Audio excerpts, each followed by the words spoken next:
बीडमधील संतोष देशमुख हत्या प्रकरणात एक अपडेट आहे। आरोपी विष्णू चाटेने स्वतःचा मोबाईल नाशिकमध्ये फेकला। नाशिकमध्ये मोबाईल फेकल्याचं ठिकाण विष्णू चाटे अजूनही सांगत नाहीये। तपास यंत्रणांना अद्याप विष्णू चाटेचा मोबाईल सापडत नाहीये।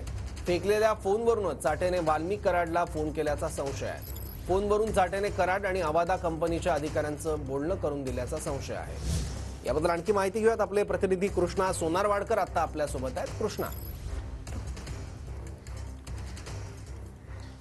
सौरभ, बीडच्या या सगळ्या प्रकरणामध्ये जो खंडणीचा गुन्हा दाखल झालेला होता, ज्यामध्ये वाल्मिक कराड आरोपी आहेत, त्या सगळ्या प्रकरणामध्ये एक महत्त्वाचा पुरावा असलेला विष्णू चाटेचा फोन अद्याप एसआयटीला सापडलेला नाही। एसआयटी मागच्या काही दिवसापासून वारंवार तो शोधण्याचा प्रयत्न करते, मात्र विष्णू चाटे तपासामध्ये सहकार्य करत नाही आणि म्हणून त्यानं फोन कुठे फेकलेला आहे हे ठिकाण सांगत नसल्याचं एसआयटीने सांगितलेलं होतं। मात्र आता हा फोन नाशिक शहरामध्ये फेकल्याचं कळतं आहे। नाशिकच्या एका भागामध्ये विष्णू चाटेनं आपला फोन फेकलेला आहे, मात्र तो एक्झॅक्ट लोकेशन त्याचं सांगत नाही आणि त्यामुळे तो अद्याप रिकव्हर करण्यात आलेला नाहीये। एसआयटीची टीम नाशिकमध्ये गेलेली होती, मात्र त्यांना मोबाईलचं ते नेमकं ठिकाण माहीत नसल्यामुळे अद्याप तो मोबाईल जो आहे तो शोधण्यात अपयश आलेलं आहे।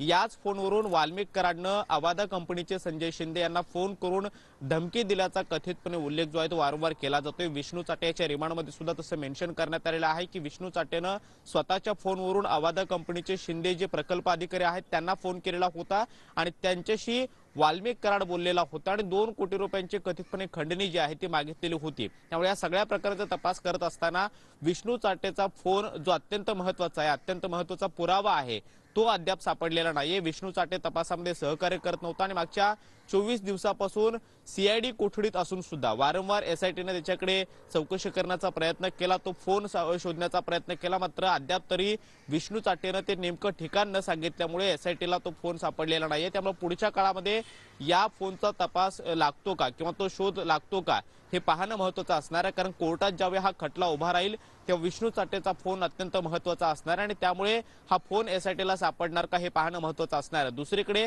हत्येच्या प्रकरणात कालच मोक्कांतर्गत कारवाई करण्यात आलेली आहे। एकूण 8 आरोपी आहेत, त्यामध्ये हत्येच्या प्रकरणात विष्णू चाटेला सुद्धा आरोपी करण्यात आलेला आहे, मात्र खंडणीच्या गुन्ह्यात आरोपी असलेलं वाल्मिक कराड अद्याप हत्येच्या प्रकरणात आरोपी नाहीये। त्यामुळे येत्या काळात या दोन्ही प्रकरणांचा तपास कसा होतो हे पाहणं महत्त्वाचं असणार आहे। कृष्णा, धन्यवाद या माहितीबद्दल।